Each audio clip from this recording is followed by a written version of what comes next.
waxaan ula tagnay anagu 5 qodob baan la tagnay oo ah 5 qodob ee ah rukunka u ah in doorashada madaxweyne waqtigeeda dhacdo oo waxa uu muhiim ah in horta madaxweynuhu committed ku yahay in doorashadu waqtigeedii ay dhacdo November 13keedii si uu dhacdana rukumadii demonstrationka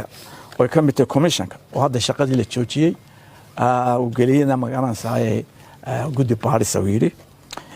iyo inuu magaranayay uu sameeyay diiwaangelintii oo ahayd in la bilaabo ayaa qodobadan ula tagnay waxaan kaloo laga tagnay in faragelinta madax banaanida commissionka la ilaaliyo sida caadi ahaan jirtay iyo xilka agaasimaha guud ee commissionka oo ahaan jirin qof la soo appoint gareeyo shaqaalaheed ahaan jiray qof xirfad yaqaan ah oo la baahiyo oo commissionku si madax banaan oo dalbado intaasaan lagu tagnay nasiib darro waxaan u tagnay horta madaxweyne careysan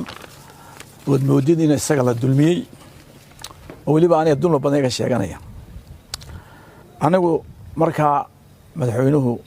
qorshihiisii ahaa inuu ururada furo bisha magaranayay June 26keeda ayaa ka go'need marka madaxweynuhu waxaan tahay madaxweyne qorshihiisii uu dhigtay daafacaya laakiin aan ka muuqan madaxweyne flexible